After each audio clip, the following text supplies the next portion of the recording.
We go. All right.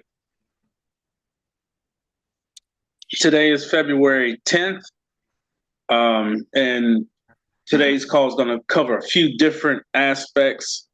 I want to make sure that we are getting through on a few different levels of understanding. So, again, our whole purpose with this call is to give the young people an opportunity to understand finances early. So, everything that is going on in the world is a learning experience, including just waking up. As you get older and understand what it is that's required of you, you will find that just waking up can be a challenge, but it's also a gift at the same time. So don't ever take for granted the fact that you woke up this morning that you were supposed to. Okay? It's not promised to anyone. So the more you know early, the better your wake up is going to be when it does happen. So I would like to take the opportunity to first say that any and everything that I speak about on this call is of my own opinion and learning experience. Okay, I am not a teacher per se. I don't have degrees in anything that I talk about. Everything that I talk about is what I have gone through personally. So you can take the information and do with you will. But I advise you, and this is just an advice scenario, to pay close attention because it's not all rainbows and unicorns for sure. It takes a lot of hard work to be semi-successful. You're not 100% successful until you don't have to go to work. You go to something that you enjoy, so it's not work.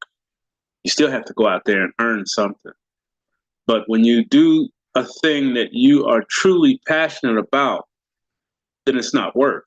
You can't wait to get there every day because you're doing something that makes you feel good. So the best way to get that experience is to understand finances. Okay. And the sooner you do that and start laying down the practices that I now practice, you have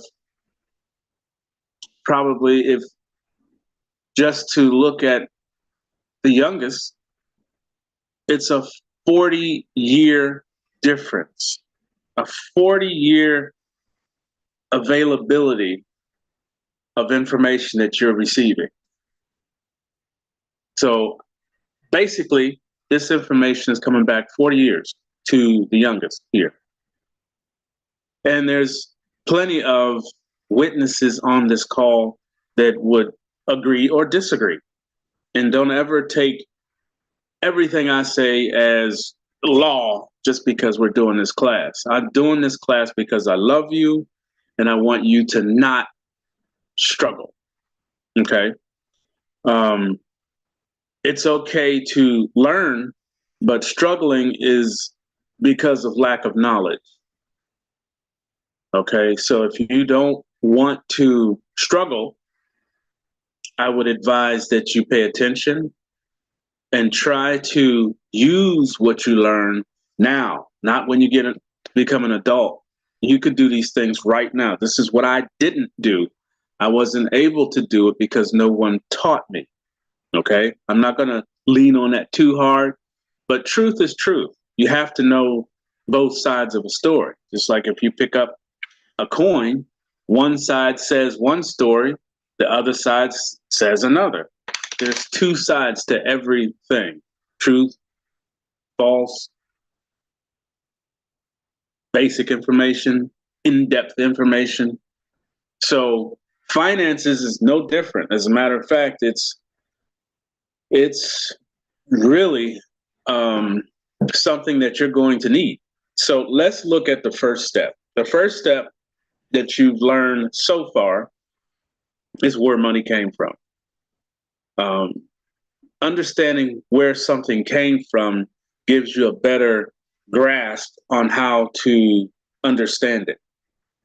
Second, you learn that everything changes, including you. Every day is an evolution for you. When you go to bed at night, when you wake up the next day, you're not the same as you were yesterday. You've evolved. So we are very familiar with evolution. You do it every night. A lot of people don't even look at it like that. They say, I'm going to bed. Yeah, but you're also doing something else. If you had a good day that day at school or interacting with an adult and they gave you some information, when you go to bed at night, that information is still working. It's going around in your noggin and hopefully giving you an advance to be able to think better tomorrow. So let's look at it. If I say everybody's supposed to collect, which I did last week, $3.50 for the week. Okay, so whatever you had to do, wash some dishes, rake the grass, shovel some snow, depending on where you live at, did you earn your $3.50? So that's a request. So the request should have gone in to your ears and then automatically go into the brain and start looking around the house. What can I do to earn $3.50 for next week when we get on the class so I can say, yes, I earned my $3.50? Or you let it go in one ear and out the other with zero action. And I already know a few of you have failed, and it's okay. This is a learning process so you can see how failure will hurt you. Okay. So I have to ask this question before we go any further. Did any of you that are here earn $3.50 over the course of last week? You can unmic and say yes or no. And it's okay to say no. This is a learning process. Yes, Mr. Lewis, I did actually make $25 this week. Awesome. I made more than 350 this week as well. Okay, Kayla, thank you. Yes, I did. I made more Kristen? than I did as well. All right. Now, Catan, you weren't here last week, so it's okay. You get a pass. But I want you to pay attention to what you're going to hear. So last week I She was there. She's cheating. Anselma, I'm her mother. She was there. But she's under the name of John Maynard. That's her dad's phone. So she was there. Oh, she's gone? Okay. She's there. She's there. I'm gonna find her. Yeah, John Maynard. I have to struggle to wake her up in the morning because she's not, she's at school. Yeah, fine. That's fine. We're gonna teach. Okay, I see her, John Maynard down here. All right. All right. Well,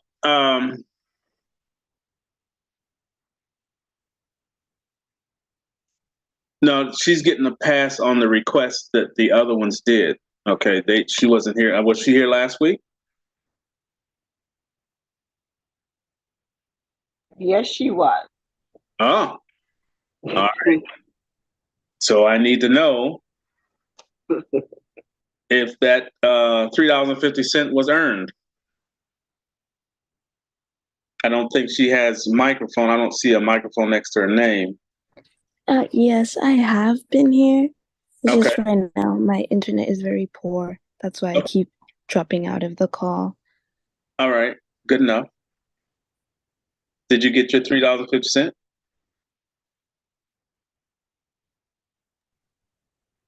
don't believe so. Okay. All right, we'll put a no there. All right. So I need you guys to pay attention. Thank you. And always be honest. That's my number one thing. And I'll go into that another time, but today is understanding finance. So the evolution of finances, what you're supposed to do in life. You've seen how money has changed hands. You've seen how money has changed people. Okay, a person that might play the lottery and they win this really big amount of money, and within a year they're completely broke and even worse than they were when they won it. That's because they don't know how to manage finances, not money, finances. There's a difference between finances and money, and that's what today's class or discussion is going to be about. Finances, understanding them. So the evolution has gone from, just trading, going to a location and handing someone something that you make for something that they make. It went from that to a piece of metal, silver or gold. You would hand someone a piece of nugget to pay for a horse. They would give you the horse, they take the nugget. So you didn't trade like that anymore. Then it went from pieces of metal to documents that said that you had a piece of metal. Okay, those were certificates, gold and silver certificates. You would use those. That was the first piece of paper that stated you had a finance or some sort of monetary establishment, or that you have something. You had a receipt or a certificate stating that you had a lump of gold. Okay, and you could hand them a certificate and they would get the horse. You went from that to then another piece of paper where this entire scenario got turned around to fraud. I'm just going to tell you the truth so you understand and stop thinking you have money. When this country changed from the certificates, they went into what is called fractional banking. Fraud. Okay?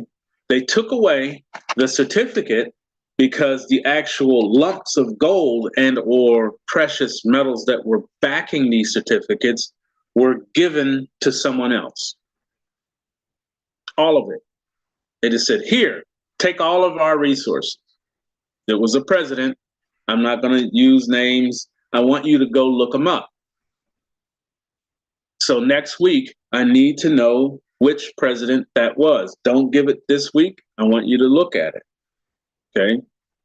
So I need to know what that president's name was that gave away all of our resources and took us into fraudulent paper.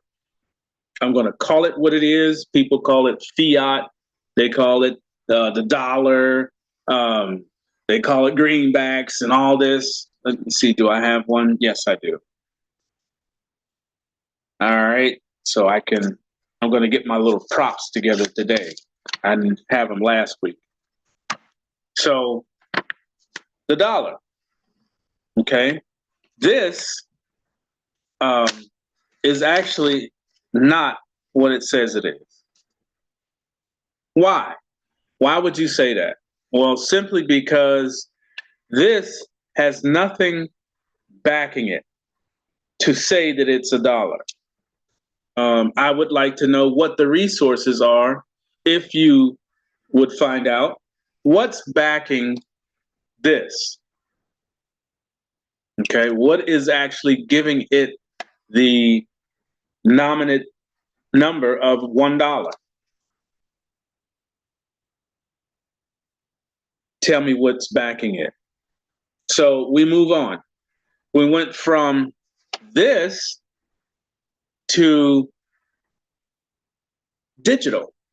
Okay, where's my other prop? Here's my other prop right here. Got to make sure I'm not showing numbers. You went into this. All right, this is digital. A lot of people didn't even see the switch happen. Okay, the switch happened when you went into what's known as a bank and you got a checking account. Before it was paper. You had to write a check for the amount of money that you had in the account, similar to having the certificate. A check was a certificate of what you had in your bank account. You could write out money or write out a transaction document. I won't call it money because that's not what it was. See how even I'm still saying the wrong thing. So you would write out a check for $20, and then you would give that check to the person you're paying.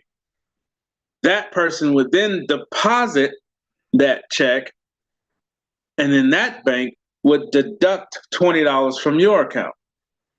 See all that changing of hands and handing off and whatnot?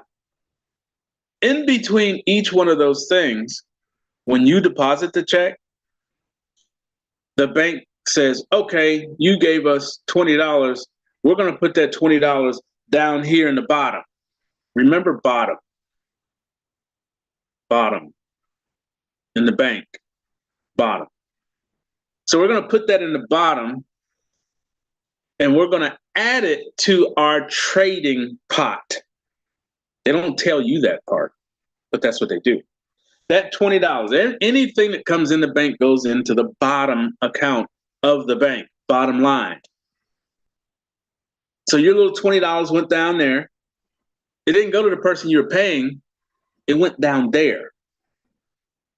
Most checks take 3 to 5 days to cash. Unless it's a small one and the bank says, oh, we'll cover that. But anything above $100 is going to be 3 to 5 days. Why is it 3 to 5 days when you have the $100 in your account and you're paying somebody with it? Oh, they have to take it in. This person has to get the check. They're walking around with it. That $100 is already in the bottom. When you wrote the check, that $20 or that $100 went to the bottom, or when they deposit it. So they're told, okay, well, we have to clear the check. Listen, understand, we have to clear the check. Well, how long does that take? 3 to 5 days. Okay, I'll wait. And you go on your merry way, right? You're waiting for that $20 or that $100 to cash so you can use it. Meanwhile, it's in the bottom of the bank. Day one that you deposit it, it goes in the bottom, and what do they do with it? They trade it and make money on it for 3 to 5 days before they give it to the person that deposited the check. So that was the first fraudulent stuff that was going on. And then they went to these, I kind of jumped ahead. They went to this next. This became your checking account, your credit reference. It became your availability to move money instantly, somewhat. Even on this, it takes a day or so. They're still going to make money. Anything you do, every time you move money, they make money. That's why they're there.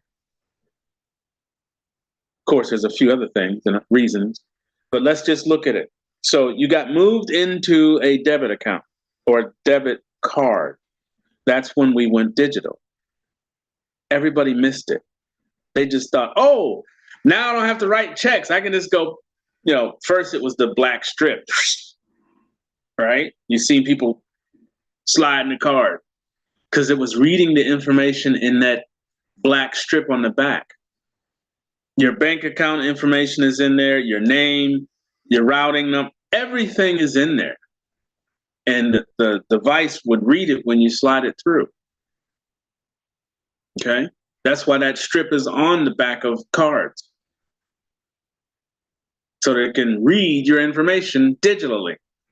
So you went into the digital age and didn't even know it. Well, your parents did. Some of you have debit cards right now. You probably have swiped it Because if you had it 8, maybe 10 years ago or less, you had to swipe it.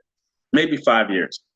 I'm not sure when it went from swiping to chipping, but we all were doing it unconsciously and didn't realize that you went digital. So now we're talking about these other things, and everybody's like, oh, I don't think I can do digital. You've been doing digital. You just didn't understand that you were. So let's continue. Understanding finances. So the strip on the back of this thing would read your information and pull out whatever it is you're paying for. Done. Digitally. You didn't even have to write a check. You didn't have to pull out anything. You just pay for it. All right. Then it moved. It evolved. Now we're still in this scenario. We're still talking about this. There's going to be a different one talked about in just a minute. So we're going to talk about this one all the way through, and then we'll go to the next one. But this was actually when you went digital. Okay? A lot of people miss that. So I don't want you to miss it. This is when we went digital. All right, so then the cards start evolving. First thing, it was the strip, and then it kept wearing out. People were having to come back to the bank and get new cards. Some readers worked, some readers didn't. It was just a mess because something you do over and over and over, it'll wear it out. If you look at the back of mom and dad's card, well, they don't do the swipe anymore. But if you look at some of the older cards, the strip on the back starts to get scratch marks on it because you're sliding it through there and all that. So it starts to wear out. Then they went to, okay, good. This one does it this way. Then they went to this. Okay.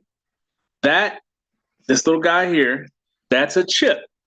Now there's information inside of that chip that is in the black strip. Okay. The black strip went from the black strip to a chip.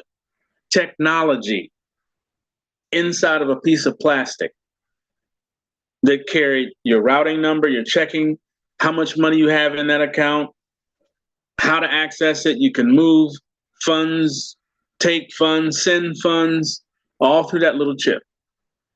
Okay? That was the first or second evolution in this one piece. All right. So then let me cover my numbers.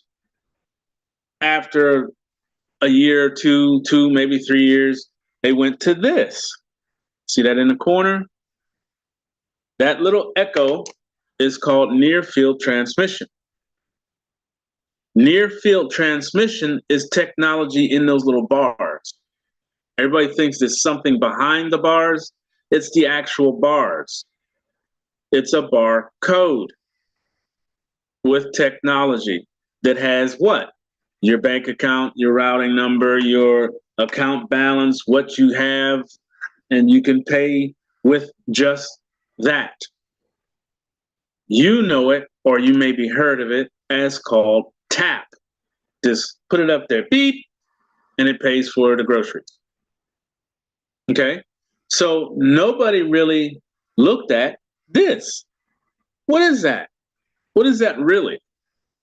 Well, I'm sure you have seen things.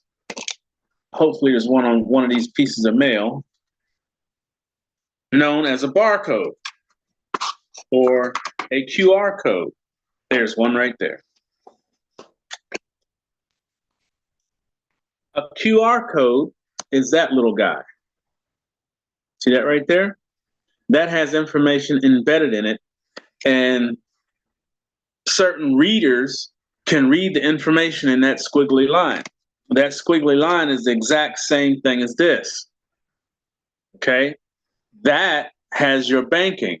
This barcode has the information about Ace Hardware. Okay? Your information or the information inside of that barcode will give you what's on sale, how much you get back if you buy it. There's information in little squiggly lines. This is no different. It's the exact same thing. It's a barcode that the reader reads and says, okay, you can purchase this item. Do you have enough in your account? Yes, it will already know. It knows exactly what's in your account as soon as you put it up there. It'll read it and say, yes, you can make this purchase. And it'll read it. If you don't have enough, insufficient funds. Bing! Guess what? The bank just made some money. Every time you try to buy something and don't have enough in the account, they charge you. Even though you don't have enough, they're taking money. Okay? That was the third evolution in a piece of plastic. Okay, I gotta make sure I'm not showing these numbers. This piece of plastic evolved 3 times since we've had it. 3 times. And each time that it has evolved, they have figured out a way to take more and more from you, understanding finances. So I asked everyone to collect $3.50 last week. Some of you went far beyond it. Great. $3.50 should be going into either an account, if you have one, or a jar with a lid on it. Okay? Preferably one that you can't see through because it's going to grow. And you're not allowed to pull anything out of it to make change or nothing. $3.50 goes to that jar or account every week. That's your earnings. The only way you can skip that is if you are ill or you're on vacation. Because most people, when they're on vacation, they're not at work, so no money is earned. That's the only 2 times. If you're ill and cannot do your chores or whatever it is that you are doing to earn the $3.50, which should not take more than an hour because I don't want you doing stuff to take you away from your school work. Oh, I got to get my $3.50. I'm going to go such and such. And then you should be studying. No. Study first. Get the grades right.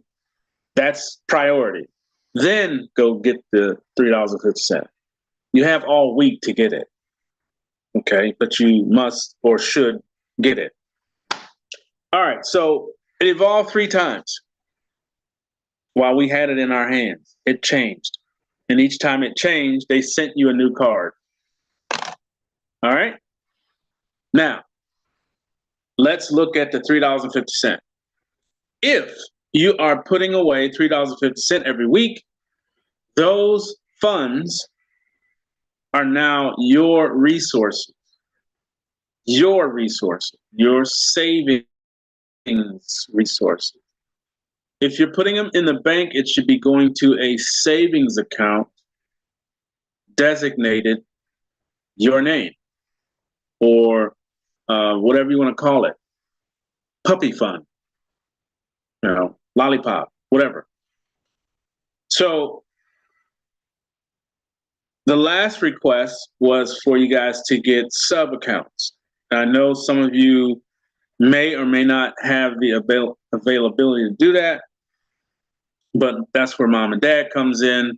If the bank that you are using charges for these accounts, of course, don't get them. I don't want you paying for something that should be free.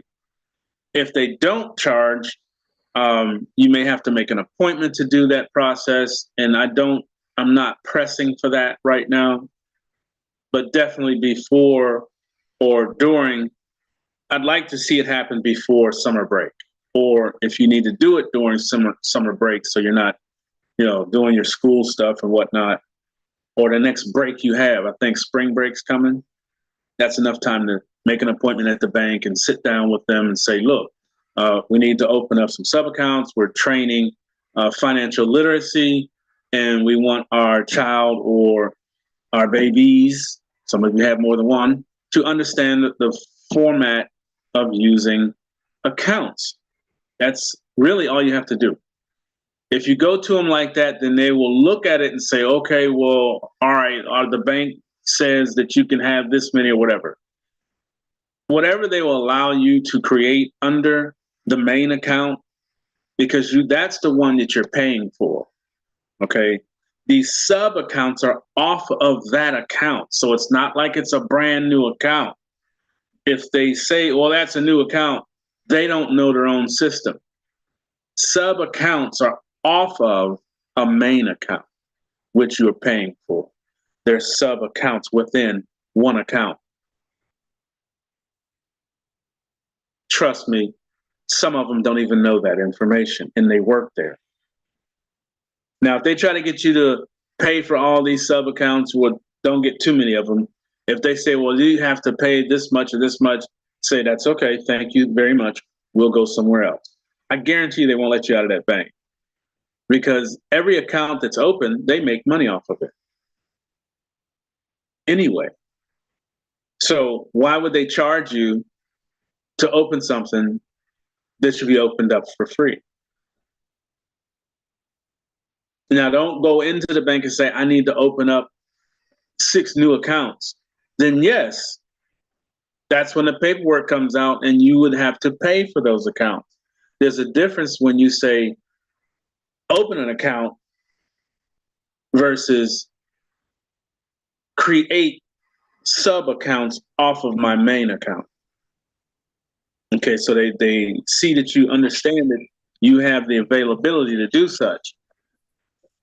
And when you do that, or come in there with the right information, then they have to facilitate what you're asking for.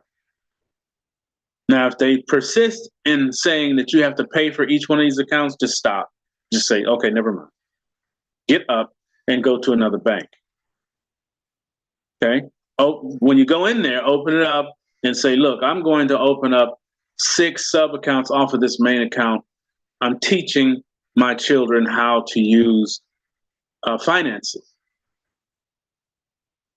If that bank is about community or helping to teach financial literacy, then they'll open their accounts. If you are already an account holder as a young adult, you have the right to walk in that bank and say, I need to open up for whatever you need. Just look at what you're paying for, and that's how many accounts you need. If you have a car, if you have car insurance, if you have things that you are paying for. And that's kind of pointed to Jaden at the moment. I know you don't have a car and all that, but you do have outstanding obligations that are going to grow.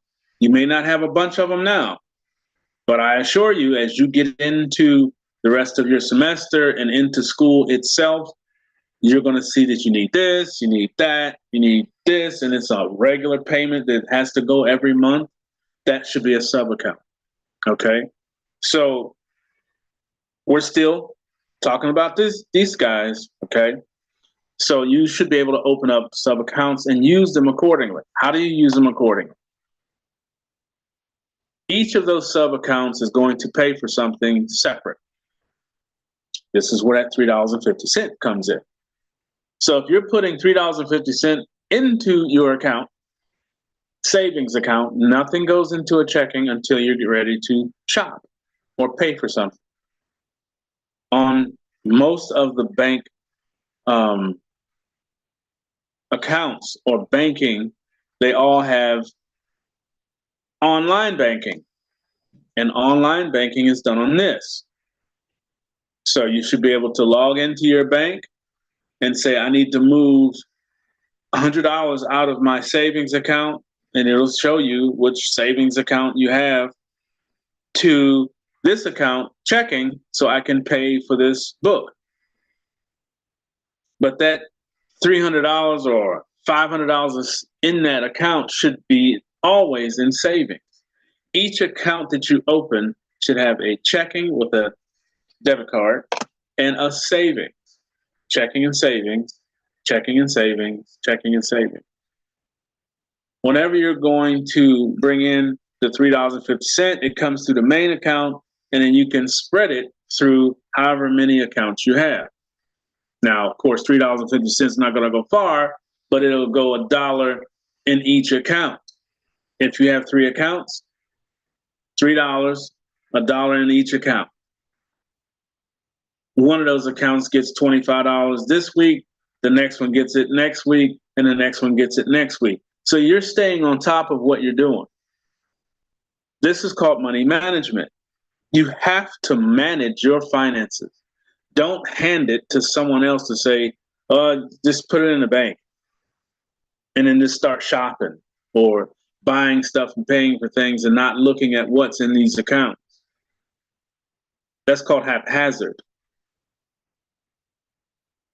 Unmanaged money. And you wind up going to the store and you go up and put that, beep, and it says decline. Why is it decline? I got money in there. Do it again. Beep. You just made 2 charges, by the way. And the bank makes money every time you do that. Why is it not working? So somehow, if you're not on top of your finances, you either call the bank or go by the bank and say, well, I was at Nike and I was trying to buy these shoes and it said I couldn't get them. What's wrong with my account? Well, you have $30 in the account. The shoes are $94. Insufficient funds. Oh, I didn't know that.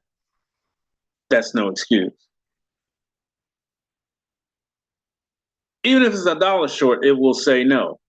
Insufficient funds. And insufficient funds is a charge on your account. They charge you because you're not managing your finances.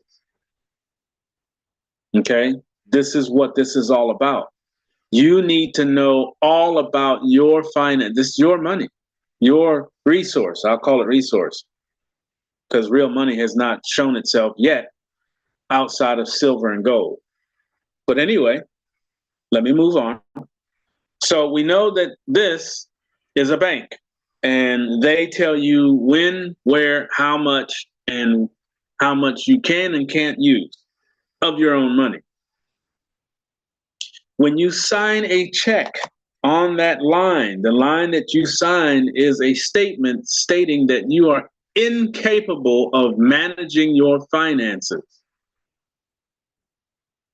You thought it was just a line, sign your name on the line, right? No, that line is a statement and you're signing a contract on the back of a check stating that you are handing it over to the bank to manage.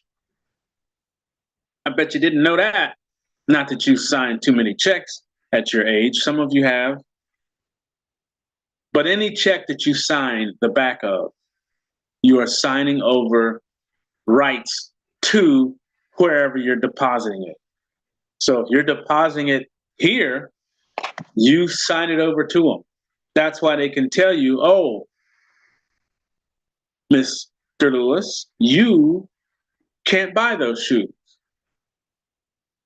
You don't have enough money in your account. Or they will say, Mr. Lewis, because you have a checking account with us, we're going to charge you $10 this month. Why? Because we're managing your money for you. So we need to be paid for our services. So we're going to deduct. They're going to take $10 for you having money in their account. It costs you money or resources to hold it there, and they tell you how and when you can use it. That sounds a little backwards to me, but that is the situation, and that's what we have or have had to our disposal up until now. So let's evolve. We're going to start talking about something called a wallet or a digital resource. A digital resource is evolving from this over to this, which is 100% digital. Now, some learning has to be understood here.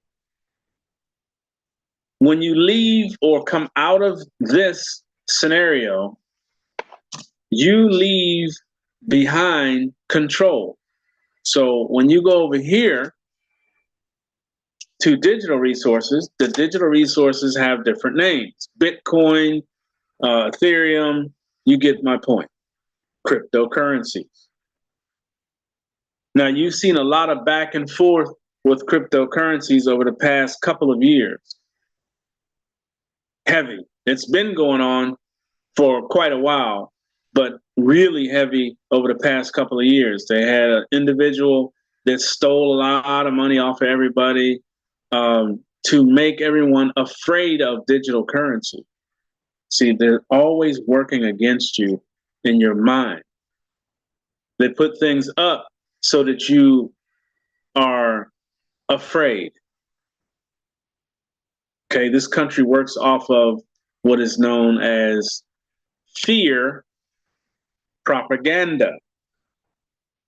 Let's write that word down for next week. I would like for you to look up fear propaganda. All right, fear propaganda, which is TV commercials, radio commercials, newsletters that come in the mail, anything that would give you information on your phone. If you're watching YouTube, you see the commercials.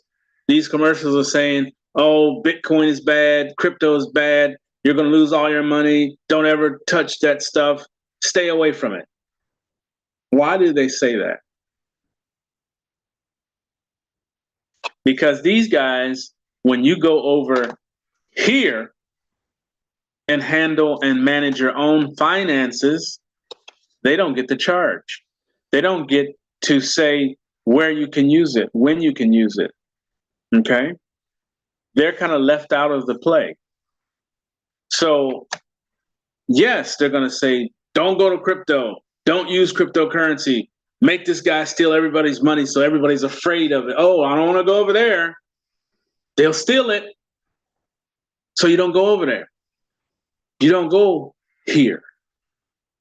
You stay here. So it's a fight between the two. And if you don't have the knowledge and understanding of finances and how you can evolve out of one and into the other, where you have total control, for the most part, of your finances, they don't want that. They don't want you going somewhere else and managing yourself, managing your finances. Okay, so what is cryptocurrency? One, it's digital, 100%. It can be moved, it can buy things, it can do all the things that biz guys do, but they're using this stuff. Okay, this stuff is backing these guys. When you get over here, you're talking about something you can't even handle. You don't even put it in your hand. You cannot. At least some of them. If they're gold-backed coins, then yes, you can hold them in your hand. Zimbabwe actually has a coin with gold wrapped around it. It's a gold-backed coin that you can actually put in your hand. But it's also going to have a digital representation, which means when the time comes, you can do it digitally, and it's already gold-backed. And it will have a price per coin that will go with the market, the new market, not this old one. It's digital. So the more you know about digital, the better off you are. And for the most part, cryptocurrency is going to not go away.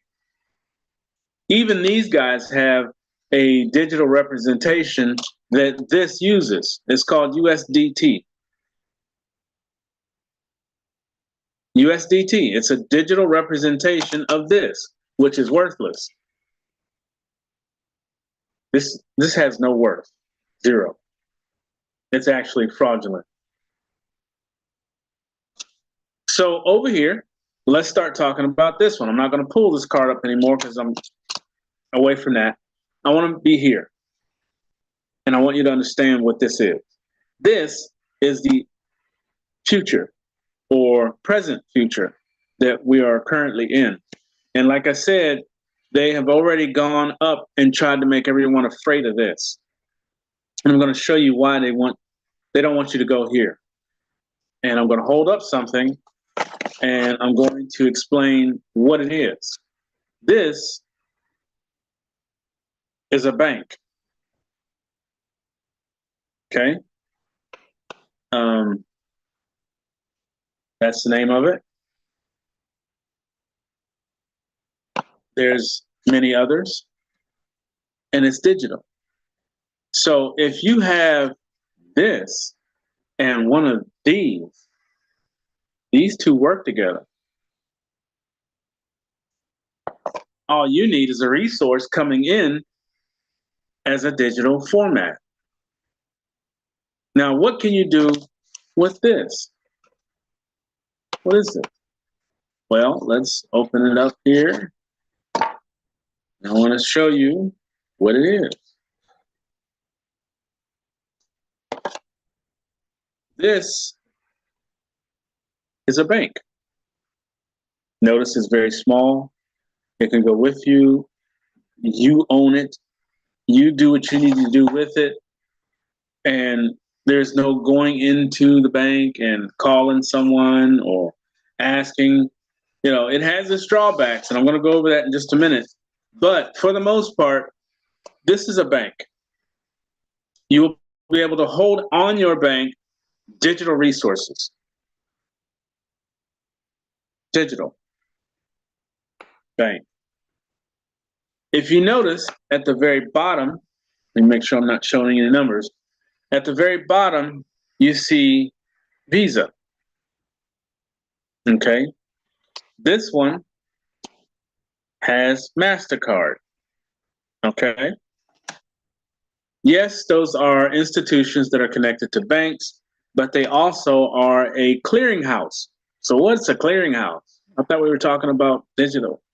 A clearinghouse means that that name backs your transaction, and they guarantee that the receiver will receive the resources that you sent. If you're paying for those shoes, if you're paying your light bill, because that name is on that card, it backs the transaction. It says, it's a good transaction. Mr. Electric Company, accept the payment. And they say, okay, it has a Visa logo on it. Good, we'll take the payment. Light bills paid instantly.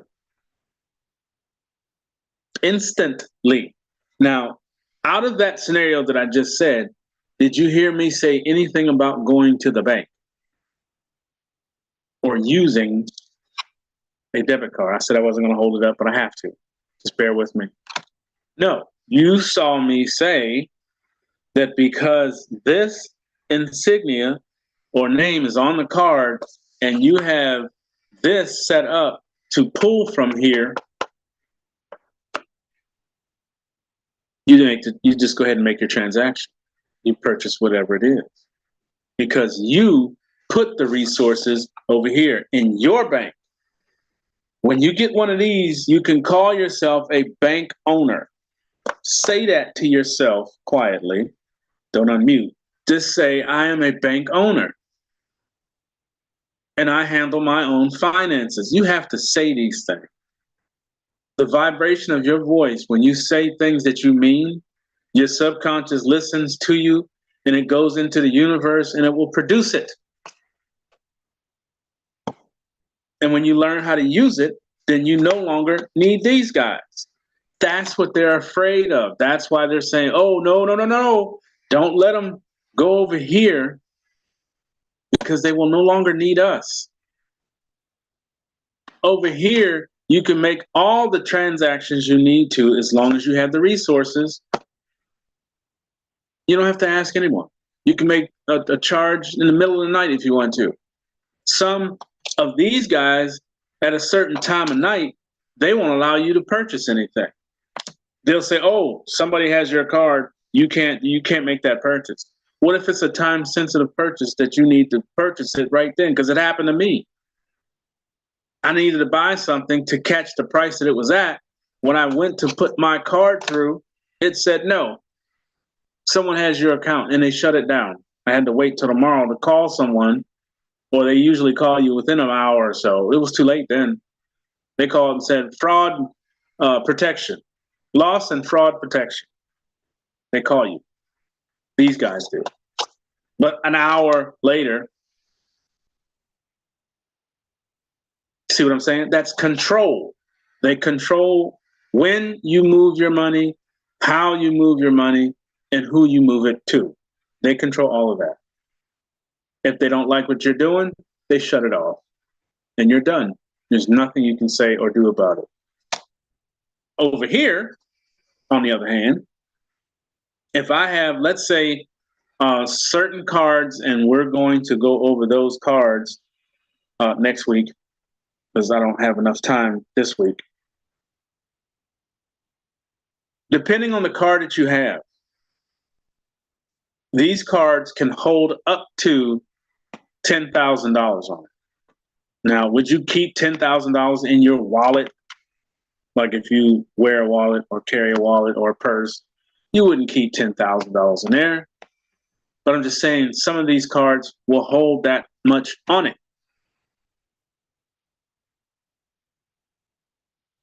These guys, you have it in an account with them. You might have the same $10,000, but you try to make a $4,000 charge or purchase at 10 o'clock at night. See what they do. They're going to say, "Oh, someone has your card. We're not going to allow that to go through." Over here, if you have 10,000 here and you are going to make a purchase and they accept Visa, when you make the purchase is done, because the Bank of Tavo, or the Bank of Mr. Lewis, is backing it because I put it there. I know what's in my bank. I know what's on my card because I'm managing what's on here. Now, let's say I have the 10,000. I say I'm not going to walk around, because if I lose this card, somebody happens to get it, which, they still have to get up through all the security. If they do, it's a good habit to move funds. I want you to move funds. That's why I want you to sub account and put $, 25 or 50 in one, $, and on and so forth. That's managing money. And you're aware of what's in your accounts at all times. Now, same thing goes with this. Let's say that there's 10,000 from resources that you received on here, and you say, "I'm not going to walk around with 10,000 on my card, so I'm going to deposit 5 of it in my bank." So you send it over there. So now you have 5,000 on this card and 5,000 in your bank. Who did you have to ask to do it? No one. Who knows you deposited 5,000 in your bank? No one. Let's say that you have 75,000 in one of many sub accounts in your bank account. Who's going to know that information? No one. You, and you only. Now, 5,000 over here, 125,000 here. Who knows about it? Whose hands are these two things in? Yours, not over here. You notice I can't hold up anything but this with these guys. And when I do that, that means they have everything in their bank, in their vaults, on their spreadsheets, on their bottom lines. And they can do with it whatever they choose because you signed a contract stating that they can. Okay? Over here, I own everything. I don't need anyone to tell me what I can put on my bank, what I can put on my card, how much I spend, how much is in my account. No one knows that information. And that terrifies these guys. Okay? Yes, you will use them, but you're going to use them sparingly, just a little bit, just to learn how to move money. I need you to still use these guys because the switch hasn't happened just yet. It's coming, but it hasn't happened just yet. So we have to still use these guys, unfortunately, but it's a good thing because you're going to practice sub accounts. Over here, it's going to be wallets. You're going to have many, many wallets, and they all do the same thing. They can put it here, they can take it from there. They can put it there, they can take it from there.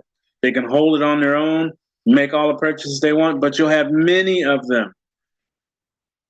Subs. And when you open up your bank, you can have many accounts in here, subs. And each account is going to have a certain amount and a name to it. House note, car note. Of course, you're not going to be pulling back and forth. You can do that here with all these wallets. Wallets can be made on the wallet. So one wallet is your main account, and you can open up a bunch of wallets on that wallet. Those are sub accounts. Now you see, excuse me, why I'm teaching you sub accounts over here. This is going to be the main account, and then there's going to be sub accounts that the funds that I put in here go to, all to the savings. You only move them to checking when you're going to pay for something. And you always set your payments 3 days ahead. I don't care what it is, even if it's $1.25, pay that $1.25 3 days prior to the actual bill date. So like on, you won't have bills. Some of you, I'm sure Jaden is going to start getting bills here shortly, but most of you don't have a bill unless you've created one. If you have a bill, there is a due date on the bill.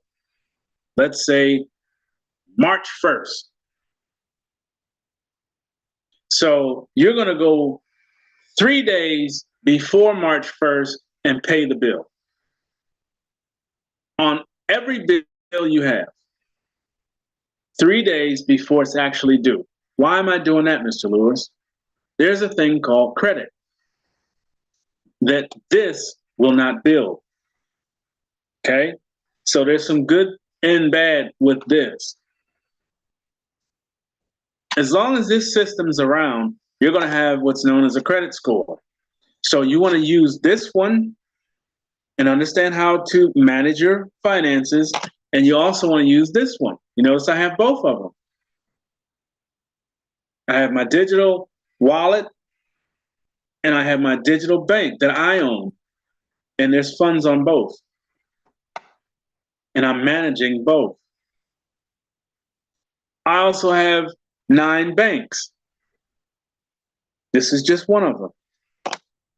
In each of those banks, I have several main accounts, and each of those main accounts have sub accounts. All of them. I did that on purpose. And they're all set up similar, not the same. They're similar.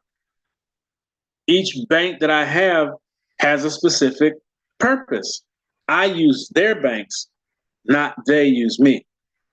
And trust me, when I walk into a bank, they know I mean business. I don't, I want a checking account. Oh, okay. You want a checking account here with us? Well, we're going to tell you because they can tell whether or not you have confidence.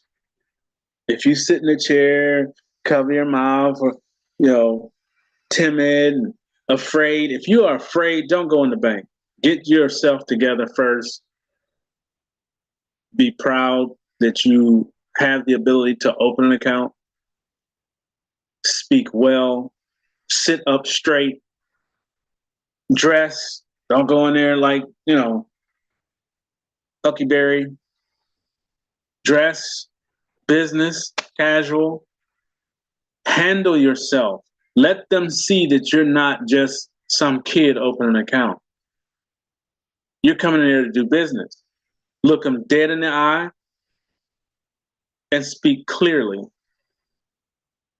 Have a plan set up, what you need from them, not what they need from you. You have to let people know, this is what I need. I need a main account, and I'm going to have, listen to the words, I'm going to have sub accounts off of this main account. When you speak like that at your age, they're going to know someone is teaching you something. Okay, so it's all in how you present. It's all in what you say, and it's how you say it. You'll either get respect at that desk, or they'll walk all over top of you. Here, sign here, sign here. Don't explain nothing to you. How much you putting in the account? They treat you like a child. Do not allow anyone to treat you like a child when you're doing business. You are a child, yes, but you can remember this. I don't think I did this for you guys. You got one hat this way, one hat this way, and one hat this way. Yeah, it's funny. Should be. But this means something. Each of these hats is what you have to do. One hat could be business, one hat could be fun, one hat can be finances or school or whatever it is you're doing. But whatever you are doing, like I was speaking about at the very beginning of the call that wasn't recorded, when you go into life, you're going to have to know your finances. That's number one. That's why I'm teaching you now. Know your finances. But also, whatever career you choose to go in, whatever that is, be the best in that career. Don't look at the career for how much of this or this you can get out of it. Look at that career that you are putting something in it to make it better than it was yesterday. Make it evolve because you're there. I don't care what it is. If you're going to be a chef, learn how all of cooking works. How does the stove work? How to clean it? How to sharpen knives? What different meats you can cut with different knives. Understand it fully, whatever it is you plan to do, including finance. You have to understand this fully. Starts here. A wallet. Understand how to set it up. Understand, does that wallet have insignia under it where I can use it? Does that wallet have the capability of using cryptos to purchase? And there are crypto debit cards set up just for that. They allow you to purchase things using, let's say, Bitcoin. I'll use Bitcoin because everybody knows it. There's going to be different coins, trust me. But I'm just using that for example. Does that card allow me to use it at Nike shop to get those $94 shoes or 120, whatever they are? Let's say I have a Bitcoin. One Bitcoin is 50,000. Let's just call it $50,000. One of those is worth $50,000. So if you have one Bitcoin on your wallet, you have $50,000 to work with. And if that card that you have has the insignia on it, you can go to the Nike shop. They accept Visa. I'll take those shoes. Or what's the other one? Beep. I'll take those shoes and go home. Did they ask, oh, are you using Bitcoin or cash? No. They're going to see you pull out a card. They're going to say cash or card. And they're stopping saying cash because they don't even want to accept cash. It's phasing out. People are not seeing it because everybody uses these, or actually these. This family group is going to start using these because you're going to have your own bank and you're going to get out of here. Yes, I said it, YouTube. We have to take charge of our own finances. We have to understand how to use our finances. We have to understand how to maneuver in the financial world. Smart, not haphazard. I'm shopping here, shopping there, shop here, shop, shop, shop, shop, shop. And all of a sudden it says decline because you weren't paying attention to your finances. You used up everything in that account and still trying to go shop somewhere. And it says, well, no, you can't. This will do the same thing. Same thing. If you put, let's say 4,000 on here and you spend up $3,998 yesterday and you go to the store and you're going to go to McDonald's, hopefully not. Let me use a better example. You're going to go to the grocery store and get some yogurt and you put the thing up there, it's going to go beep, decline, beep, decline. Why? Because you spent everything that was on here. But if you're paying attention to the wallets and how much is in each wallet, and you keep track of what is in those wallets before you go shopping, you always look at your finances before you go to the store.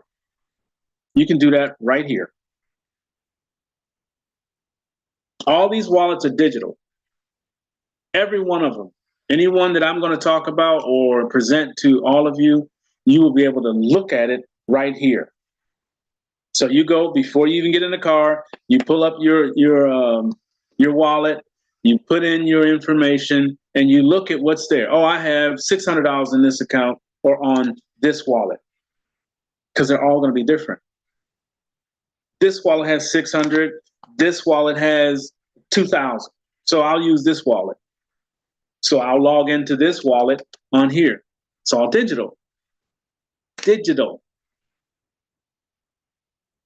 I'll log in and say, there's 6,000 on there. Okay, good. I'm going to shop with this card today. And you go shopping. Okay? Does that make sense? That's how that works. All right? So understanding the finances that you're going to be working with is crucial. Understanding that you are going to be your own bank owner. That means something. When you say that out loud, say it out loud. I will be my own bank owner. I'm going to own my own bank. That's what this is. You're going to have multiple banks.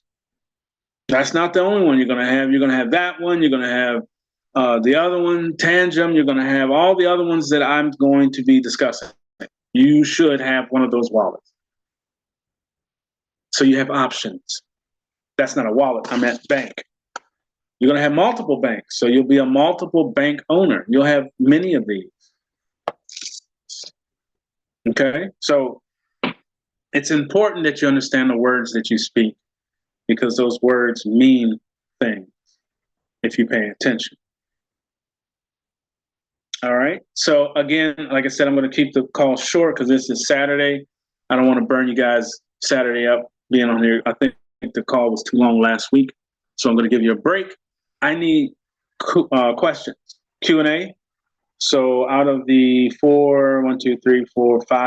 of you, any questions over what I went over today?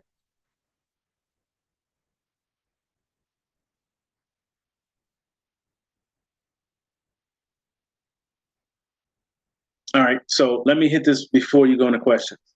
The $3.50 that you guys earn, some of you earn more, awesome. But the request was $3.50. If you didn't get it, if you didn't earn it, then what you have done is put yourself in a position of negative.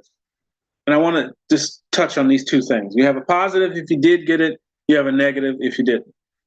But don't take these two things personal. Let me say that first. Okay? I want you to learn from it. So you all are going to start working somewhere, doing some type of career of some sort. Hopefully it's something that you are choosing to do because you truly want to do that or chosen to do that, whatever that is. Have a backup, which means, let's say that like MJ. I'm going to pick on you for a minute, MJ. MJ likes basketball, okay? And I explained to him before when he's stated that he wants to be a professional ball player, which is awesome. Absolutely. Do that. But have a backup. Outside of basketball,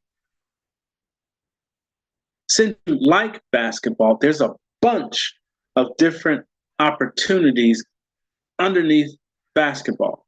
There's physical therapists, there's occupational therapists. Notice I'm going into the medical part of it. There, because you're going to find out when you play a sport, baby, your body's going to say, hey, MJ, you can't jump like that next week. This hurts, that hurts. Or other things happen. Pull a hamstring or twist your ankle. So now you can't play for 2 weeks. So you're going to go through what the body understands playing a professional sport. It is not a nice thing. Trust me. When you fall and hit that floor, things happen with inside the body that you don't see at that moment. So other avenues within basketball could be owning a team. It could be medical. It could be supplying specific types of garments, clothing. It could be therapy. When I shoot my 3-point, I get sad. Well, you could talk to this person and say, well, you know, mental understanding. When you shoot that 3-point, when I was playing, notice, because you were in the field, you have experience. So don't just pick basketball. Pick the entire industry of basketball. Yes, if you want to go be a professional ball player, absolutely. I support that 1,000%. But I also say this, look at the entire industry of basketball. Pick something on the outside of that circle. You in the middle is playing ball. Outside of playing the ball is a circle around you. Inside of that industry of basketball, you can go in any other direction if you get hurt. If you break the right bone or injure the right tendon, basketball is no longer easy. It's going to be painful. It's going to be a lot of, things that get in the way of shooting hoops. So just in case, now I'm not saying that that's going to happen to you. I'm using this as a scenario so I open your eyes and your mind to understand basketball is just the center of it. What's around basketball? It could be venues. You might design better venues where everybody can see the game clearly and not be so far away. You could be into any portion of basketball if something goes wrong with the center, playing basketball. That's using this and being smart about an industry that you pick. Okay, so yes, study basketball, study the geometry of it, understand how the arms, the muscles that you need to actually have well so that you have total control when you shoot the ball.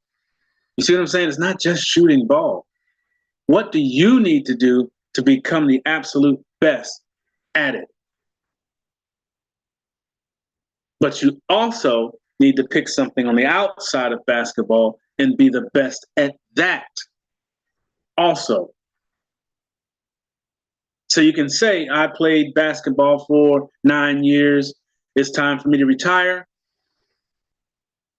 Or I'm too old to play anymore.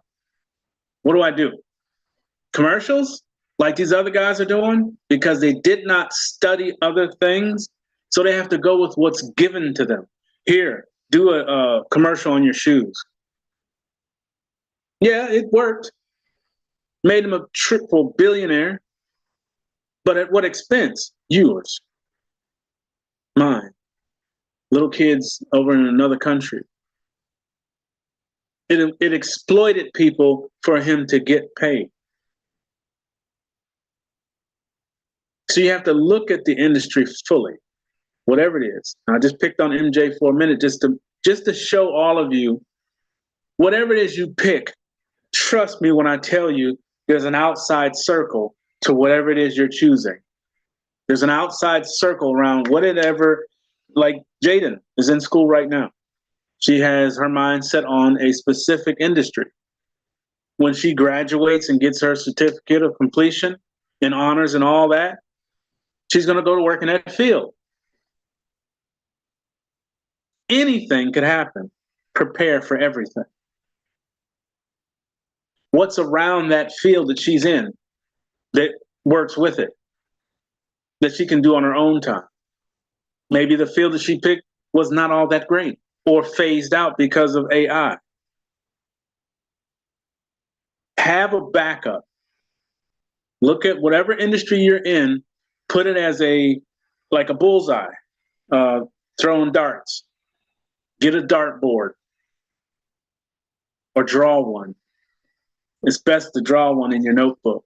Just a big circle and rings working its way down to the center. The center is what you want to do or have chosen to do. The rings are things that are associated with that circle. Put industries in those circles on the way out. The furthest ring out is your last choice, but there's still choices, and make sure that they are connected to what you studied or you chose to do. Everybody's, I won't say that part, but if you further your education, whatever that education is, there's circles that go around outside of it. So let's bounce back to this $3.50. I know I talk a lot. The $3.50 is your center. That's your industry. What's on the outside of that $3.50? Choose. Going to amusement parks. Purchasing clothing. Paying a bill. So something has to go in the center of that circle every week. $3.50. If you're able to open sub accounts off of your main account, you're going to do a deposit every week of $3.50. If it's a jar outside in the backyard or somewhere in the closet, upstairs in your room, whatever, somewhere where you're not going to mess with it and it's not out in the open, you're going to put $3.50 in there every week. Now, MJ said, well, I got 25 last week. Great job. He's went well beyond the $3.50. So what does he do with it? Now watch this. He's going to put $3.50 in that jar. What is he left with? $22 and some change? What does he do with it?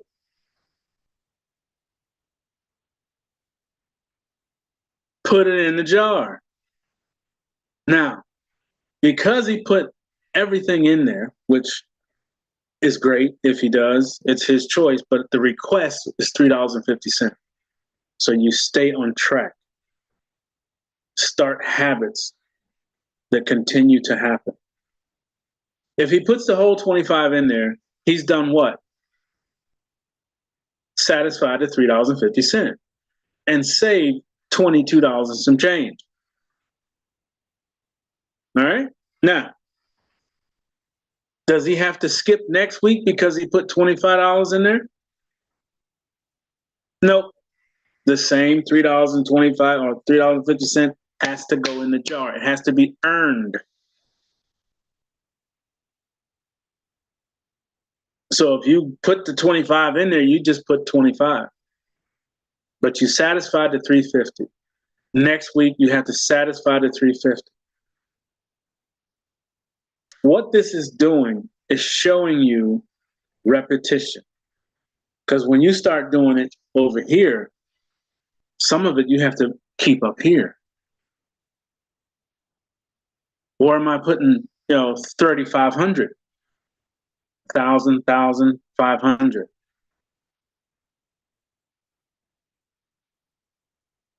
You do that every week. Next thing you know, you have a lot of whatever's in your wallet. So at the end of the month, you're going to do a deposit to your bank.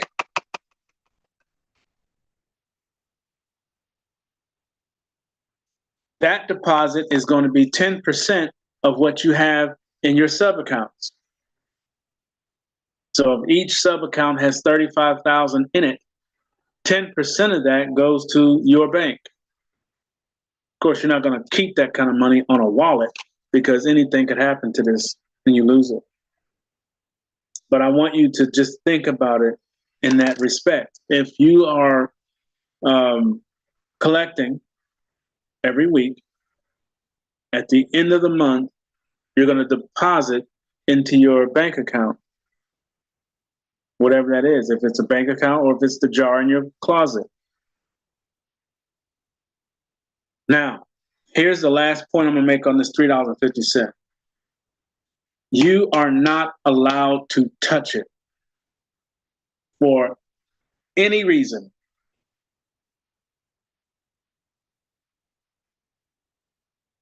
All you can do is deposit into it. You cannot pull out anything, not to make change, not to loan it to someone, say, I don't know, whatever the scenario is. You cannot go into that account and or jar, period, for 12 months. So whenever you start collecting your $3.50, you have to go 1 solid year. So if you guys started saving, if you put your $3.50 in there last week or this week, whichever week you've chosen, or whenever you put it in there, it's either the 10th of February or last week, you have to go 12 months. So next February on the 10th, if you're starting today, or if you put it in there yesterday, which was Friday, so the 9th of February next year, everything that's in there goes to a savings account. Now, that savings account is going to be digital. It's not going to go over here with these guys. It's going to go over here with your guy. You're going to put it in your bank. 1 year from now, you're going to take whatever it is you saved at $3.50 or more, like MJ put 25, if he put the whole thing in there. Whatever you earn that week, you put it in there. Just make sure you're satisfying the $3.50. Now, if it's $5, great. As long as it's satisfying $3.50. Put it there every week for 1 year. I'm doing the same thing with you.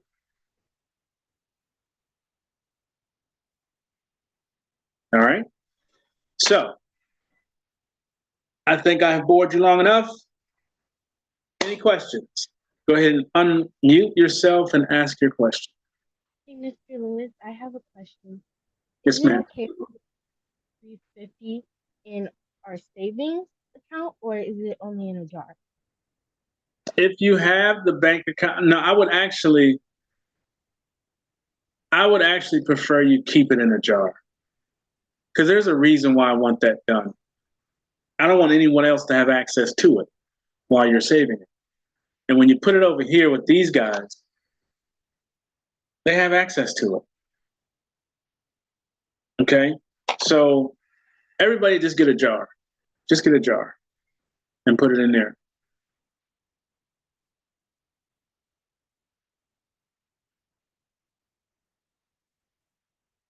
Cool?